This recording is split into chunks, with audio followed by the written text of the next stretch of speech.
Hey everybody, it's Pat and Hello Robin again. with our Oracle card reading and message for the 2nd of July, Tuesday the 2nd of July, 2013. And just for the record, it's probably 90% humidity right now, so this is my hair on humidity. This is my mood on humidity. With humidity, it doesn't really matter how hot it is. You just sit and you sweat. So it doesn't matter how much or how little you do. I shouldn't say that actually. Even if you do a lot, you will perspire a lot. But even if you do a little, you still perspire a lot. Yeah. So, anyways, for today's reading, we're going to be using the daily guidance from your angels Oracle card deck by Miss Doreen Virtue. And in answer to one of our viewers who commented yesterday, thank you all so much for your comments. They've been very nice. But the Oracle of the Mermaids card deck that we used yesterday is by Lucy Cavendish. So, very beautiful card deck. Lucy Cavendish rocks. Yes. So, anyways, something fell out. Something fell out. All right, we'll start with that. So we are asking the angels what our message is for today, for everybody watching the video. And so while she's shuffling, I just want to send my prayers out to the fallen firefighters in Arizona, the 19 men who perished. So, yeah, very sad. And, remember what I said about Nelson Mandela, who is transitioning, about Bardo. So it's really, whether you're a Buddhist or not, it's really important to say prayers to help them in their transition, because they, it was very tragic, and I'm sure they had no idea that that was going to be the outcome. So they're probably really, their spirits are probably really confused right now. So if you want to say a little prayer to help them to their transition into the light, that would be great. Thank you.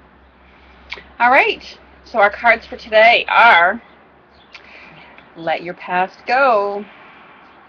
The burden of carting your past around has made you weary, dear one. It is time to set this burden down. Keep only the lessons and the love and leave everything else behind. You don't want it or need it, and it's now gone. So this is really like brushing the dust off, the last remnants of stuff that's maybe been with you for months or even years, hanging on. It's like kicking the dust off your shoes or shaking the dust off your shoes to really let it go. Mm-hmm. It's really about unfettering yourself, because in some way aspects of your past, maybe patterns from your family, or just coping skills that you may have developed earlier in this lifetime have been hampering you from moving forward. And now it's really time to just it's a message about what is going on for a lot of people right now, as well as a message of yes, it is time to do this. It's time to let it go. So, do you get anything else on this? Well, I love that she's a woman of color. She's got a little color to her, a little tan to her skin. She's wearing Native American garb, along with her angel wings. So it's really about, besides, letting your past go through ceremony. And I know I've talked about that on my channel, that, to do a ritual in letting something go. So writing a letter that you don't send. Maybe, lighting a candle with the intention of letting go. Just some sort of a ritual, maybe taking a walk in nature and dedicating that walk to letting go of the last vestiges of hurt and pain and anger towards the situation. But really it's talking about, making it final in some way. And that's the beauty of ritual, because there's so much intention. You're concentrating and focused so much on that one thing, you can actually release it, rather than just kind of thinking about it every now and then and saying, oh yeah, I'm over it. Well, it tends to come back when you just do that. So very important, whatever is going on, think about a ritual to say goodbye to it. So that's what I get. Okay, very cool. I also think there may be some, this may have to do with, some old debt getting paid off, so you're finally able to let it go. It could be financial. Could be emotional. Yeah, emotional. Where something is just finally over. So you're finally, whatever part of you was tied to it, whether you had material ties to it, financial ties to it, emotional ties to it. It's just done now. And so you are really able to let it go finally, and it's not going to, I mean, you can, if there's something that's still sitting there for you and you're doing the ritual as Robin had suggested too, but you also may find that because of all the work that you've done up to now, that it's just done. Something's coming to a close. So, anyways, let's see what the next card is. Notice the signs. Hello. Woohoo. Okay. Can I interject for Absolutely. this? Okay. I didn't realize this. There we go. With this card, and I don't know if you guys see it. There we go. There is actually an archway, a wrought iron archway in the back of this card. And for me, that's like a gateway. It's also, and I don't mean to be morbid, but a lot of times a cemetery will have something like that. Yeah, it's right there. Yeah. So there is a very formal ending and a place of rest. So for me, that kind of goes back to the fallen firefighters, but also whatever this is that you need to let go of, the last of, it needs to be put to rest. Yeah. Okay. Good catch on that. Thanks to right, that gateway I pointed out to people. All right, so notice the signs. It says, yes, the signs you've been receiving are heaven sent. We drop feathers, coins, and other signs upon your path to remind you that you're loved and never alone. So, let's see. Well, the card itself is a sign for you if you've been asking for one. It's true. It's true. Notice the signs. This is a sign for you. So, let's see. I don't get the other initial hit on it, do you? Well, I'm just going to add that, you know how Doreen says about the feathers? You know, she says it a lot. You know, feathers, coins, signs. Okay. So when this card first came up and I first got this deck, I was like, what is she talking about, feathers? What are people talking about, feathers? Why do people get feathers? How many birds are there that they're giving up their feathers willingly to be a sign? So maybe it was my cynicism that kept me from receiving signs. Okay. So then I moved to the country, and literally I open up my car door one day, and there's a feather in my car. And not a little, I'm not talking little feather like this. I'm talking like crow feather, eagle feather. No, not an eagle feather, but like this way. A really long feather. And I'm like, how did this happen? The windows weren't open, nothing. Okay, so I started to believe. The other thing that started to happen was when I moved up to the mountains, the clocks. I don't know, maybe I just never noticed them before. The clocks were saying 11:11 all the time, or 3:33, or 4:44. It was like constantly.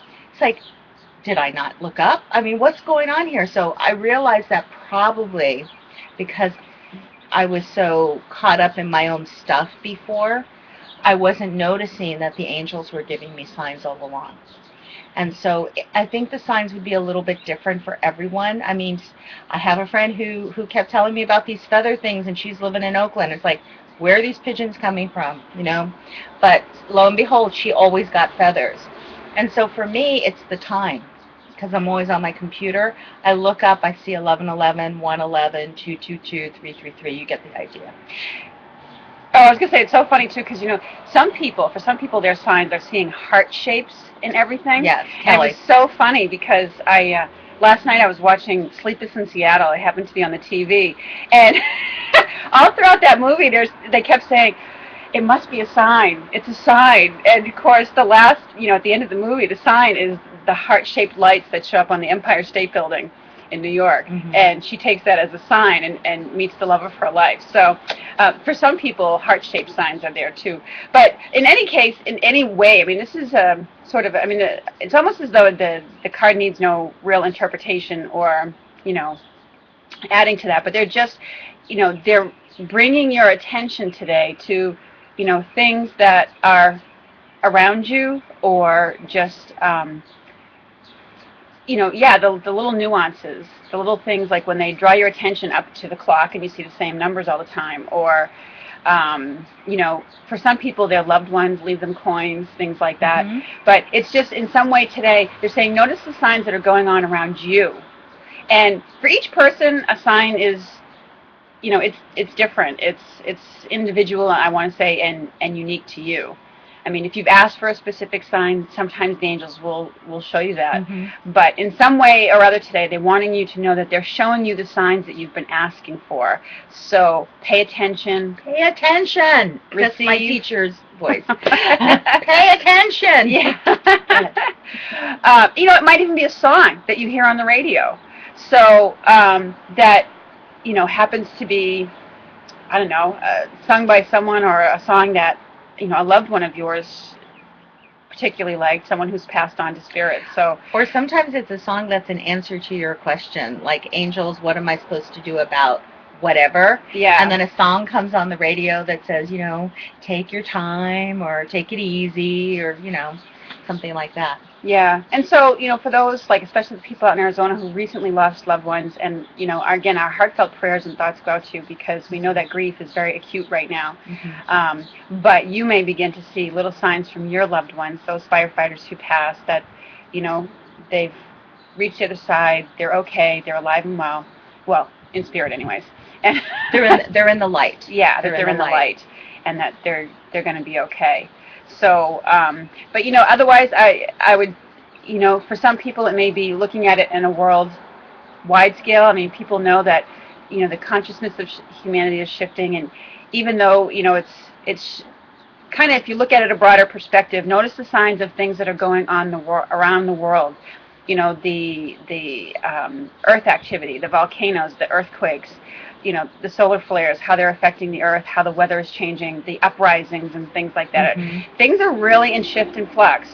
And, you know, they want you to, I feel maybe in some way, I'm getting more of a hit on it now, to notice the signs going around you, Mm-hmm. and notice whatever intuition it sparks in you. If you feel like you need to pack a bag for yourself, or if you feel like you need to stock up, you know, in case of power losses or something like that, notice the signs that are going on around you and follow your intuition from it.